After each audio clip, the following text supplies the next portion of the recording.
বিচার ব্যবস্থা ও দুনিয়ার বান্দারা আল্লাহর কোরআন অনুযায়ী যদি হয় সন্তানকে ছাড় দিবে না।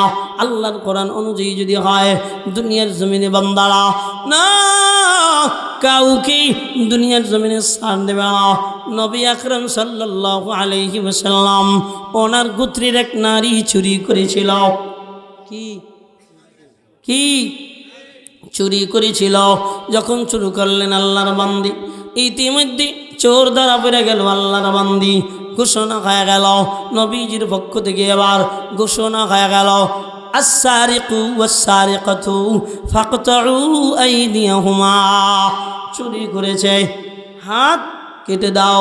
সাহাবায়ে আজমাইন বৈশা মাশওয়ারা করলেন, নবীজি যদি গোত্রের নারীর হাত কেটে যায় তো এলাকার ভিতরে একটা আলাদা প্রভাব পড়বে, মানুষের ভিতরে একটা প্রভাব পড়বে। এমন এই মহিলা, এই গোত্রের মহিলার হাত কেটে দিয়েছে, এটা একটা লজ্জাজনক মনে কইরা নবীজির নাতি হযরত উসামা রাদিয়াল্লাহু তাআলা আনহু ওনাকে পাঠিয়ে দিলেন।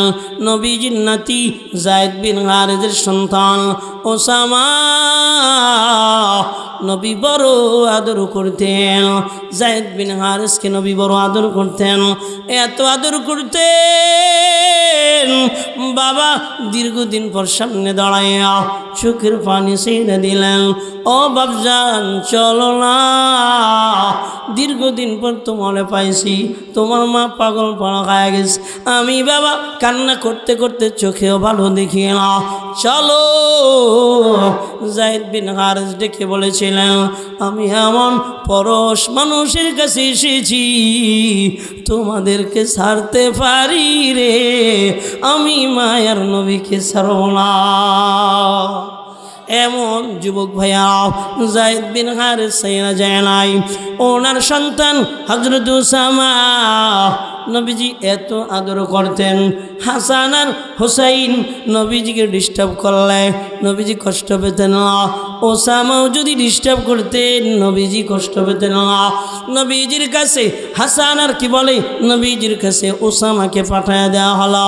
সাহাবায়ে আজমাইন ওসামাকে পাঠাইলেন।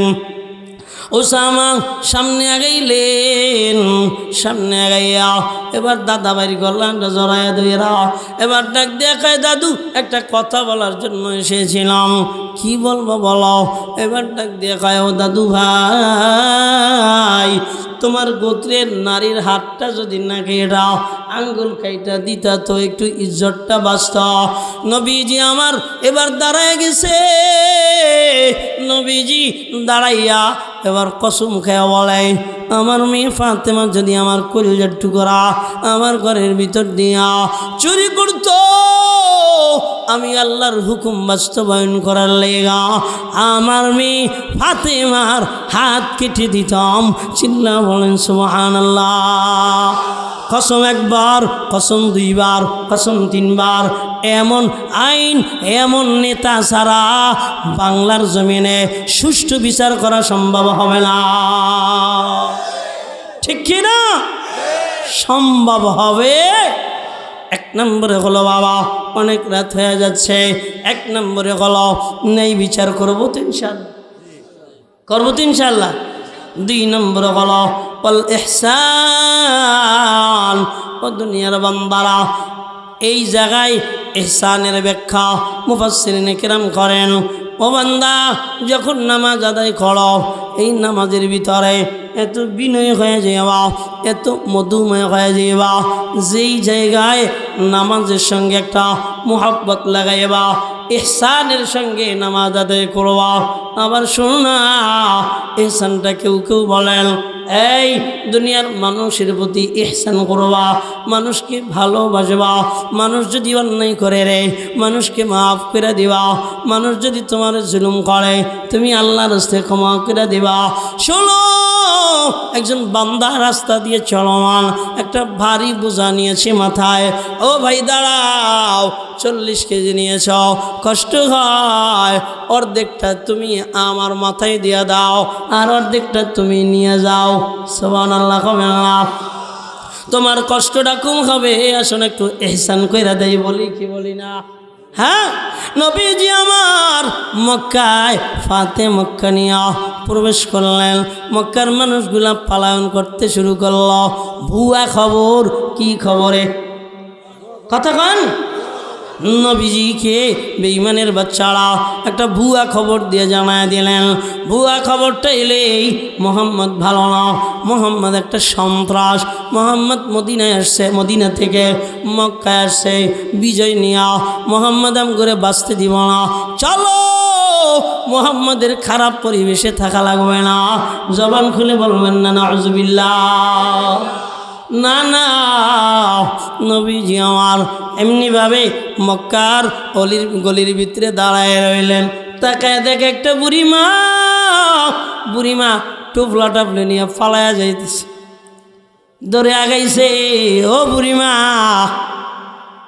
আপনি ফালায়া আপনি যাইতেছেন, আপনার কষ্ট হয়, আপনার বোঝা আমার কান্দে দিয়ে দেন, আপনার গন্তব্য গেলে আমি ওখানে দিয়ে আসবো, আপনার কষ্ট হবে না।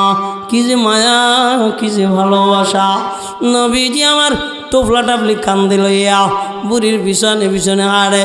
মক্কার এরিয়া পার হয়ে যাচ্ছে তো এবার বুড়ি ডাক দিয়ে কয়, আমার টোফলা টাপলি দিয়ে দাও। নবী ডাক দিয়ে কয়, টোফলা টাপলি দিলে আপনি খুশি? নিয়ে নেন। ডাক দিয়ে কয়, এরে বাচ্চা, কে তুমি, পরিচয় দাও। নবী আকরাম জানায়া দেয়, এ তো আর কেউ না, আপনি যার ভয়ে পালায়ন করে মক্কা ছেড়ে যাচ্ছেন, আমি আব্দুল্লাহর বেটা মুহাম্মদ, আমি আব্দুল্লাহর বেটা মুহাম্মদ। আপনার কষ্ট হয়, আপনার একটু এহসান করে আগায় দিয়ে গেলাম। বুড়ি ডাক দিয়ে কয়, এই যদি হয় মুহাম্মদ, এর চরিত্রের চেয়ে ভালোবাসার চরিত্র দুনিয়ায় আর কেউ হয় না। মুহাম্মদ চলো না, আমি ফিরা যাব, আমি ভেগে যাব না। চিল্লা এখন আরো জোরে কন সুবহানাল্লাহ।